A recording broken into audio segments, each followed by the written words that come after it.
কোরআনের বিরোধিতা করে, তাফসীর মাহফিলের বিরোধিতা যারা করেছে, ওয়াজ মাহফিলের বিরোধিতা যারা করেছে, রাষ্ট্রধর্ম ইসলামের বিরোধিতা যারা করেছে, কোরআনের বিপক্ষে আইন যারা প্রণয়ন করেছে, আল্লাহর কোরআন এবং রাসূলের সুন্নাহ দিয়ে বিচক্ষণ দৃষ্টিতে আমি গবেষণা করে দেখেছি, ওরা মানুষের গর্ভে জন্ম নিলেও একটাও মানুষের বাচ্চা না, সবগুলাই জানোয়ারের বাচ্চা, সবগুলাই জানোয়ারের বাচ্চা। কথা বলেন ঠিক কিনা? ভালো জাতের কচু হলে, ভালো জাতের কচু হলে অল্প জালেই সিজে, আর ভালো মানুষের বাচ্চা হইলে অল্প কথায় বোঝে।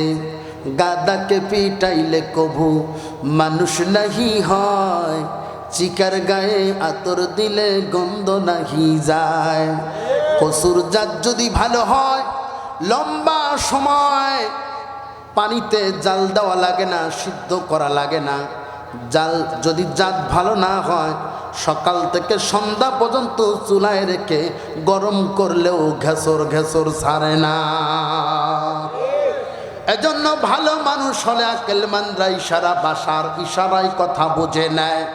আকিমুস সালাত দ্বারা তুমি নামাজ কায়েমের দলিল দিতে পারো, আকিমুদ্দিন দ্বারা দিন প্রতিষ্ঠার দলিল কেন দিতে পারো না?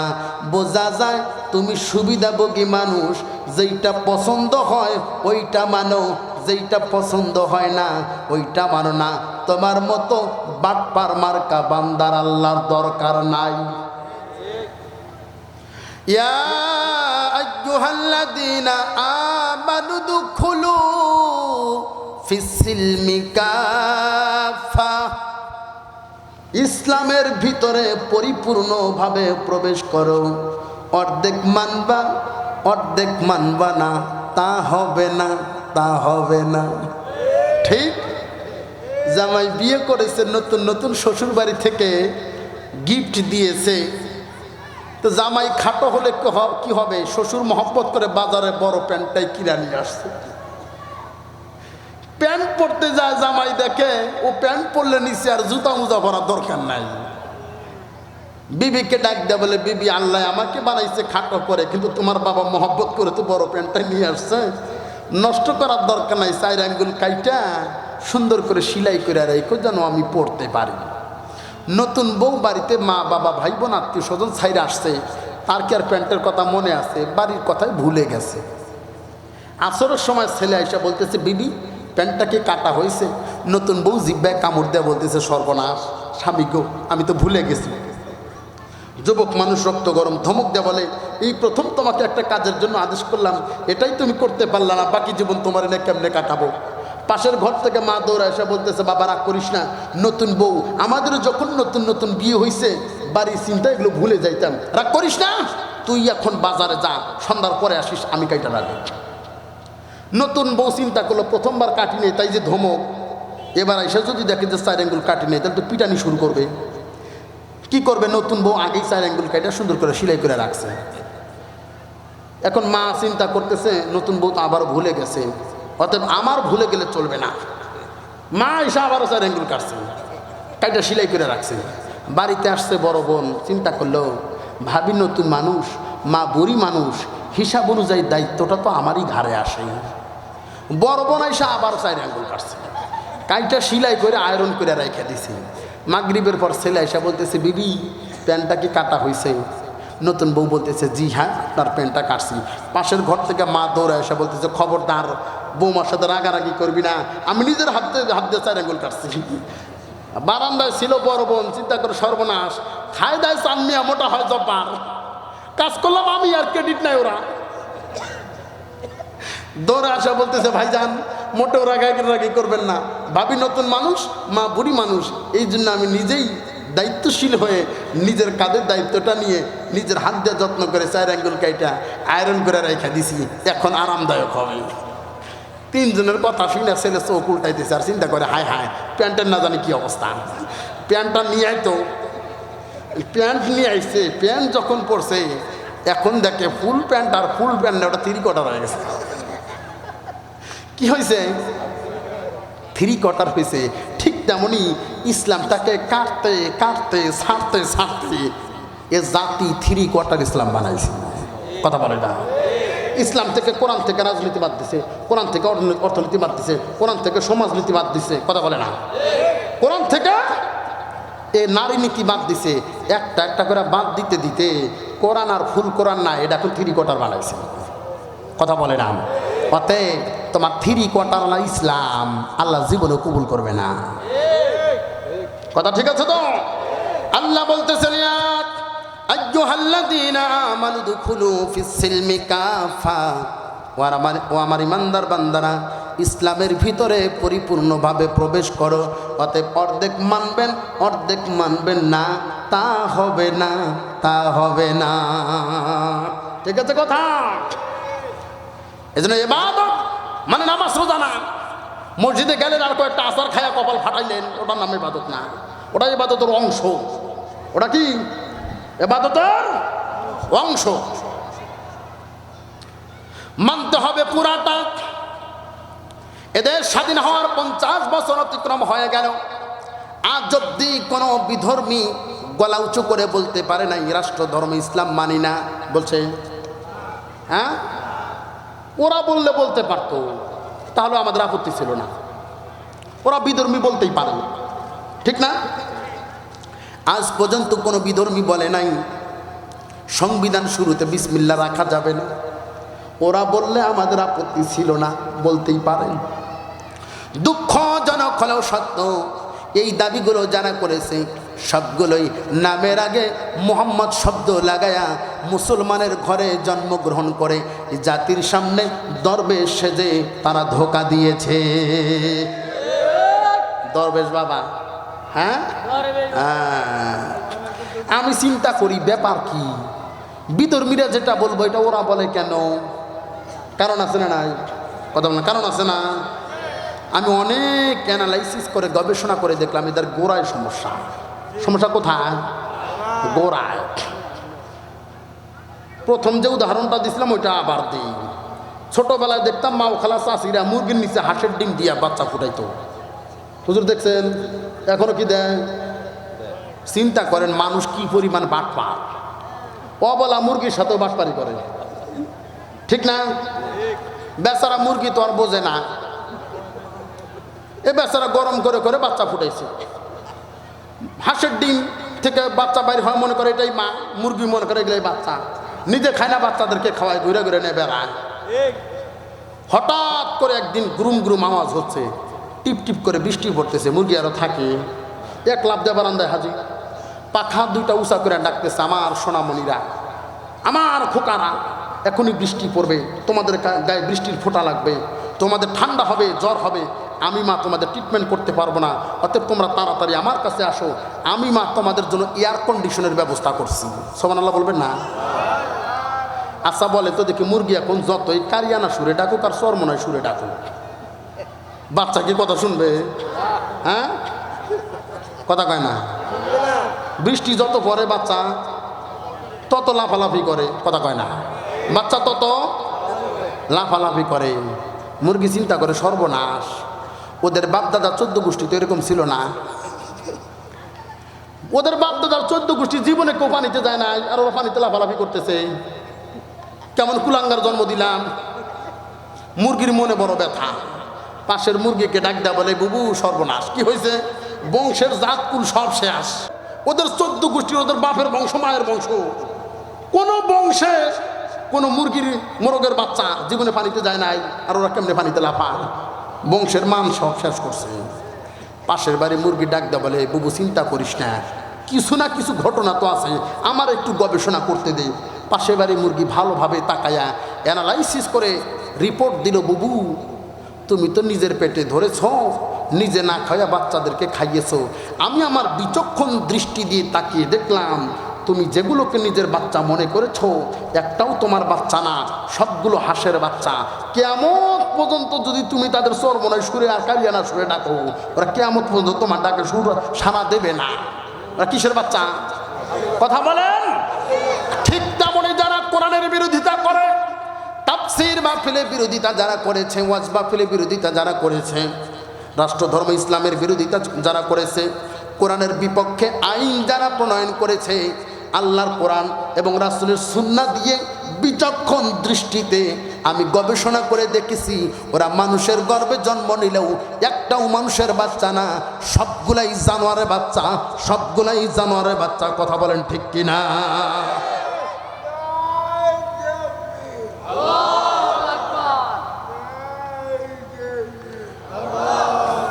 আল্লাহ ওরা কবুল করুন, বলি আমিন। বলবেন হুজুর এত বড় কথা বললেন, দলিল দেন। দলিল লাগবে না? ওরে জানোয়ারের বাচ্চা বললাম, দলিল ছাড়া এখান থেকে যাওয়া যাবে? দলিল নেন। 9 নম্বর পারা 13 নম্বর পৃষ্ঠা, প্রথম আয়াত, শেষাংশে আল্লাহ বললেন উলাইকা কাল আনআম। ওরা জানোয়ারের বাচ্চা, কথা কয় না? ওরা কারা? আল্লাহ বললেন উলাইকা কাল আনআম, ওরা চতুষ্পদ জন্তু, জানোয়ারের ন্যায়। এতটুকু বললেই তো যথেষ্ট ছিল। আল্লাহ আর একটু বাড়িয়ে বললেন বালহুম আদল, তার চাইতেও খারাপ। কথা বলে না? তার চাইতেও খারাপ। তাফসীর বিভাগে অনার্স মাস্টার্স করেছি আমি। এই আয়াতটা যতবার পড়েছি ততবার হতবাক হয়েছে। আল্লাহ আদমকে বানায়া সমস্ত মাখলুকাতের উপরে শ্রেষ্ঠত্ব দান করলাম, আবার সেই আদম সন্তানকে সবচাইতে নিকৃষ্ট বললা। কারণ আছে না নাই? আছে না? আমি অ্যানালাইসিস করলাম কেন বললেন। বাস্তবতার নিরীক্ষে গবেষণা করে দেখলাম আসলেই মানুষ নিজের বদনসিবের কারণে জন্তু জানোয়ারের চাইতেও নিকৃষ্ট হয়ে যায়। তার বাস্তব প্রমাণ আমি দেই। বর্তমান বাজারে আমার ধারণা 3000 টাকার নিচে একটা ছাগলের বাচ্চাও পাওয়া যাবে না। ধারণা কি ঠিক আছে আমার? তাহলে একটা ছাগল বেশি লাগে, 3000ই ধরলাম আমি। 5000 ধরেন। একটা ছাগলের বাচ্চার দাম কত? 5000। দেশ স্বাধীন হওয়ার পর কত নির্বাচন আসলো গেল, কত নির্বাচন। আপনি একটু সামনে আগানো যারা পিছনে ভাইদের আমরা বসতে দিতে পারি না, পরিবেশটা সুন্দর হবে। এ ভাইরা বসেন। আমি এখনো ফার্স্ট স্টেপে আছি, এখনো উদ্দেশ্যতে আছি, মূল জায়গায় যাইনি তো। বসেন বসেন, এখন মূল জায়গায় যাই নাই, বসেন। হ্যাঁ, মূলে এখনো যাই নাই। আমি কোথায় ছিলাম? একটা ছাগলের বাচ্চার দাম এখন 5000। দেশ স্বাধীন হওয়ার পর কত নির্বাচন আসলো গেল, ইউনিয়ন নির্বাচন, উপজেলা নির্বাচন, জেলা নির্বাচন, সংসদ নির্বাচন। আমরা কত মানুষকে দেখেছি 5 ওয়াক্ত নামাজ পড়ে, বছরে চিল্লা দেয়, মাসে তাবলিগে যায়, ইজতেমায় যায়, পীরের দরবারে যায়, পাগড়ি ছাড়া ঘোরে না, তসবি ছাড়া হাঁটে না, তাহাজ্জুদ পরে পরে কপালটা ফাটিয়েছে। এমন ব্যক্তিগুলাকেও দেখেছি মসজিদ থেকে বের হয়ে 500,000 টাকার বিনিময়ে ভোট বিক্রি করেছে। দেখেন নাই? মসজিদ থেকে বাইরে আমি নিজের চোখ দিয়ে দেখছি। এমন বুজুর্গ আছে না নাই? আচ্ছা, এদেরকে কি বুজুর্গ বলা যায়? ওটা বুজুর্গ না বেজিরগু? ওটা বেজিরগু। ওটা বুজুর্গ বলে বুজুর্গ অপমান হয়। ওটা কি? বেজিরগু। তাহলে যে বেচারা ভোট বিক্রি করে, মানে নিজেকে বিক্রি করে, যে 1000 টাকায় ভোট বিক্রি করলো তার দাম কত? 1000। তার দাম কত? ছাগলের বাচ্চার দাম কত? 5000। কার দাম বেশি? কার দাম বেশি? ছাগলের দাম বেশি না? তোমার নামাজ, তোমার রোজা, তোমার হজ, তোমার যাকাত, তোমার কুরবানি, তোমার ইমানদার মোমেন বানানো তো দূরের কথা, তোমার 5000 টাকা তোমার ছাগলের বাচ্চাও বানাইতে পারে না। কথা কয় না? ও ছাগলের বাচ্চাও না। আল্লাহ বললেন উলাইকা কাল আনআম, ওরা চতুষ্পদ জন্তু, জানোয়ার। এরপর বললেন না ছাগলের দাম বেশি। হুজুর ঠিক আছে তো? তাফসীর বুঝবেন না মানে?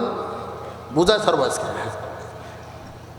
ওরা ছাগলের বাচ্চার মতো না, তার চেয়েও খারাপ। বালহুম আদল।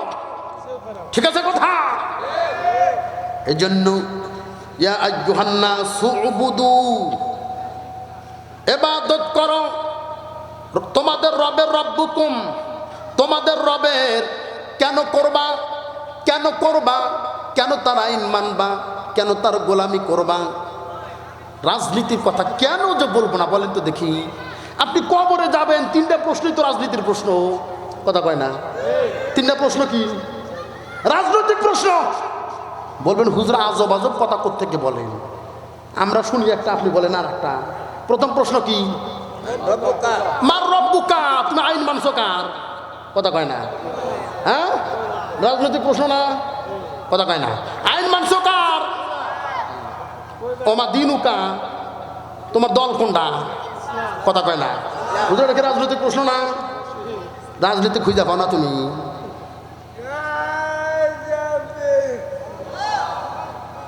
তাহলে 1 নম্বর প্রশ্ন কি? আলহামদুলিল্লাহ। তোমার মার রব্বুকা, তুমি কার আইন মানছো? আমার দিনুকা, তোমার দল কোনটা? হ্যাঁ, আমার নাবিউ, তোমার নেতাকে। এটা রাজনৈতিক প্রশ্ন না হুজুর? খুঁজে পাও না, বেয়াদব কোথাকার। সব মানা লাগবে। আল্লাহ বললেন ইয়া আইয়ুহান নাসু উবুদু, উদ্দেশ্য কিন্তু এখন আলোচনা করতেছি। ফার্স্ট স্টেপে আছে ইয়া আইয়ুহান নাসু উবুদু রাব্বাকুম, ও দুনিয়ার মানুষ তোমাদের রবের গোলামি করো, তার দাসত্ব করো, তার হুকুম মানো, তার ইবাদত করো। কেন করবা? আল্লাযী খলাকাকুম, এই জন্য করবা তিনি তোমাদের সৃষ্টি করেছেন। সুবহানাল্লাহ বলেন। ওয়াল্লাযীনা মিন ক্বাবলিকুম, শুধু তোমাদের করে নাই, তোমাদের ইতিপূর্বে সবাইকে করেছে। অতএব সৃষ্টি যেহেতু তিনি করেছেন, হুকুম কার মানা লাগবে? আলালাহুল খলকু ওয়াল আমর, সৃষ্টি যার, হুকুম চলবে। আমাদের সৃষ্টিকর্তাকে, জোরে বলেন। প্রমাণ কি? হ্যাঁ, প্রমাণ কোরআন। এখন আমার বাংলাদেশের নাস্তিকরা বলবে আমরা তো কোরআনই মানি না। আপনি কোরআন থেকে 500কে 1000 দলিল দিল, আমরা তো কোরআন মানবো না। হাদিস থেকে দলিল দিল, আমরা মানবো না। তাহলে তোমরা কি চাও? ওরা বলতেছে আমরা বাস্তবতা, ফিজিক্যাল, প্র্যাকটিক্যালি দেখতে চাই আল্লাহ কেমন সৃষ্টিকর্তা। এক্সাম্পল, এই যে মোবাইলটা স্যামসাং কোম্পানির গায়ে নাম লেখা আছে, আছে না? ওই ক্যামেরাটা ক্যানন কোম্পানির গায়ে নাম লেখা আছে, আছে না? ওই যে মেশিনগুলো আহুজা, স্ট্রেঞ্জার, শোয়া, টোয়া, আছে না? শো, টোয়া, গায়ে নাম লেখা আছে না? পানির বোতলটাও মাম, এটাও গায়ে নাম লেখা আছে। টিস্যু বক্সেরও গায়ে নাম লেখা আছে। আল্লাহ যে আমাদের সৃষ্টিকর্তা কোন জায়গায় লেখা আছে? এদের যুক্তি কিন্তু একেবারে ফেলে দেওয়ার মতো না, ঠিক না? আচ্ছা বলেন, এরা যে এতদিন পরে এই যুক্তি দেখাবে, আল্লাহ কি জানে? কথা কয় না। এজন্য আল্লাহ তাআলা রব্বুল আলামিন আদম আলাইহিস সালামকে সৃষ্টির সূচনা লগ্নেই বাংলাদেশি নাস্তিকদের সমস্ত প্রশ্নের জবাব দিয়েই সৃষ্টি করেছেন। সুবহানাল্লাহ। এবার বাস্তবতার নিরিখে আমার কাছ থেকে দলিল নেন, আল্লাহ যে আমাদের সৃষ্টিকর্তা তার প্রমাণ আমরা দিয়ে দেই। একটু আমার হাতের দিকে তাকান, তা না হয় বুঝবেন না। আলিফ লাম লাম লাম, মাঝখানে তাসদিদ দিয়া খাড়া জবর, এর জন্য আল্লাহ মাঝখানের আঙুলটা উঁচু করে দিলেন। হায়ের পেটটা নিচের দিক দিয়ে একটু মোটা, এই জন্য আল্লাহ বৃদ্ধাঙ্গুলি নিচের দিকে দিয়ে একটু বাঁকা করে মোটা করে দিলেন। ওয়াজ শুনে বাড়িতে গিয়ে হাতটা পানিতে চুবিয়ে সাদা কাগজ অথবা টেবিলের উপরে রেখে দেবেন। আল্লাহে বিল্লাহে তাল্লাহে, আল্লাহর কসম করে বলি আল্লাহ লেখা হয়ে যাবে। What is the cause? What is the cause? আল্লাহ যেন বলতেছে, বান্দা উংদুর ইলাল ইয়াদিক, তোর হাতের দিকে তাকা, তোর হাতের দিকে তাকা। আমি আল্লাহ নামের একটা স্টিকার তোর হাতের মধ্যে রেখে দিয়েছি। আমরা কোন কোম্পানির? কথা কয় না। কোন কোম্পানির? প্রমাণ আছে কোথায়? হাতে, প্রোডাক্টের গায়ে আছে, ঠিক আছে তো? একটু আমার দিকে কান্দান। প্রত্যেকটা প্রোডাক্ট তার কোম্পানির হুকুম অনুযায়ী চলে, ঠিক না? স্যামসাং কোম্পানির এই মডেলটা, এর আলাদা আইন, ওনার কাছে স্যামসাং ওটার আলাদা আইন। কথা কয় না? আলাদা আলাদা কোম্পানির আলাদা আলাদা আইন, ক্যামেরাগুলোর আলাদা আলাদা আইন, মেশিনগুলো তৈরি করেছে তারও আলাদা আইন। কোম্পানি জিনিস শুধু তৈরি করে না, ওটা কেমনে চালাতে হয় তার জন্য ক্যাটালগও দিয়া দেয়, ঠিক না? তাহলে আল্লাহ যে আমাদের সৃষ্টি করেছেন, এই প্রোডাক্ট, এই মাখলুক দুনিয়াতে কেমনে চলবে তার জন্য ক্যাটালগের দরকার আছে না নাই? আল্লাহ কি দিছে? সেটা কি? বাল হুয়া কুরআনুম মাজিদুন ফি লাউহিম মাহফুজ। একটু জোরে বলা যাবে কি সুবহানাল্লাহ? সৃষ্টি যার, হুকুম চলবে তার। আমরা তো এই কথাই বলি, আমরা তো আর কিছু বলি না। আর কিছু কি বলি? আমরা কারো গালিও দিই না। আমরা বলি সৃষ্টি যার, হুকুম চলবে তার। কে চালাও? ক্ষমতা আমার যাওয়ার দরকার নাই, তো তোমরাই থাকো, আল্লাহর কোরআন দিয়ে দেশ চালাও। কথা কয় না? তোমরাই থাকো, আমরা সহযোগিতা করব, আল্লাহর কোরআন দিয়ে দেশ চালাও। এই কথাটাই তাদের সহ্য হয় না, এই কথাটাই সহ্য হয় না। ওই যে জেনারেটর চলতেছে, মেশিন, ডিজেল চালিত মেশিন, এটার আবিষ্কারক কে? কেউ বলতে পারবেন? ডিজেল চালিত এই মেশিনের যিনি আবিষ্কারক তার নাম হলো ডক্টর অটো। আমি সায়েন্সের ছাত্র, এই তথ্যটা ক্লাস 10-এর পদার্থবিজ্ঞানে আছে। ডক্টর অটো মেশিনটা তৈরি করে কিছু নীতিমালা দিয়েছে। এই ছিদ্র দিয়ে তেল দিবেন, এই ছিদ্র দিয়ে মোবিল দিবেন, এই ট্যাঙ্কিতে পানি দিবেন, এই ছিদ্র দিয়ে হ্যান্ডেলটা দিয়ে কান দইরা ঘুরাইবেন। ঠিক না? আমি কি ঠিক বলছি? আপনারা কি মনে করছেন হুজুর শুধু ওয়াজি করে আর কিছু পারে না? ওটাও পারি, ওটাও পারি। এই যে আলাদা আলাদা ছিদ্র ট্যাঙ্কি দিলেন, এক এক জায়গায় এক একটা দিতে হবে, এই নীতিটা কার? আন্দাজে কথা কয়, আল্লাহ কি মেশিন বানাইছে? ওটা কোম্পানি ডক্টর অটোর। ওটা কার? Doctor auto. এখন আপনি আপনার কষ্টের টাকা দিয়ে মেশিন কিনে নিয়ে আসলেন, আইনা মেশিনকে ধমক দেওয়া বলতেছেন, বেটা মেশিন এতদিন দোকানে ছিল, দোকানের আইন মেনেছো, এখন আমার কাছে এসেছো, আমার কষ্টে উপার্জিত টাকা দিয়ে তোমার ক্রয় করছি, আমি যেইভাবে চালাবো ওইভাবেই চলতে হবে। তেলের জায়গায় মোবিল, মোবিলের জায়গায় পানি, আর পানির জায়গায় তেল দিয়া হ্যান্ডেলটা ছিদ্রতে দিয়া কান ধরে ঘুরাইতেছেন, কাজ হবে? স্টার্ট নেবে? কেন নেবে না? উল্টা পাল্টা হয়েছে, অসুবিধা কি? আপনার মেশিন আপনি উল্টায় রাখেন, পাল্টায় রাখেন, সিট করে রাখেন, খারাপ করে রাখেন, জিনিস আপনার, আপনার আমি মানাই লাগবো। কথা কয় না? মানবে? এটা বোঝেন? এতটুকু কি বুঝছেন? এতটুকু যদি বোঝে থাকেন, নিজের টাকায় কেনা মেশিনে নিজের আইন বাস্তবায়ন করা যায় না, ঠিক তেমনি আল্লাহর জমিনে 2-4-10 বছরের ক্ষমতা পাই নিজের আইন বাস্তবায়ন করা যায় না। এত ওয়াজ করা লাগে? হ্যাঁ হুজুর, কথা ঠিক আছে তো? হ্যাঁ, পাগলগুলো বোঝে না যে তাও বোঝে না, ওরা যে বোঝে না এটাও বোঝে না। আপনি যতই চেষ্টা করেন না কেন, মেশিন স্টার্ট নেবে না। বৃদ্ধাঙ্গুলি প্রদর্শন করে বলবে, বেটা আমাকে ক্রয় করেছো জাস্ট ব্যবহার করতে পারবা, কিন্তু আমি আমার সৃষ্টিকর্তার আইন অমান্য করব না। সামান্য একটা মেশিন তার সৃষ্টিকর্তার আইন অমান্য করে না, আর আপনি আশরাফুল মাখলুকাত মানুষ হয়ে আল্লাহর আইন মানে না। বোঝা যায় মুসলমান হওয়া তো দূরের কথা, ইমানদার হওয়া তো দূরের কথা, মানুষ হওয়া তো দূরের কথা, ডক্টর অটোর তৈরি করা মেশিন হওয়ার যোগ্যতাও তোমার মধ্যে না। আপনি যতই চেষ্টা করেন না কেন, বেশি বাড়াবাড়ি যদি করেন, আমার অভিজ্ঞতা থেকে বলতেছি, মাঝে মধ্যে মেশিন রাগ করে। কথা কয় না? হ্যাঁ, মেশিন স্টার্ট দিতে পারেন আপনারা? দিতে পারেন তো? মাঝে মধ্যে মেশিন রাগ কইরা উল্টা ঘোরে, এটা জানেন আপনারা? হ্যাঁ, বেশি বাড়াবাড়ি করবেন, মাঝে মধ্যে রাগ করে উল্টা ঘুরবে। মেশিন উল্টা ঘুরে, হ্যান্ডেলটা যদি একবার জায়গা মতো লাগে, জীবনে আর চাপা সোজা করে কথা খাওয়া লাগবো না।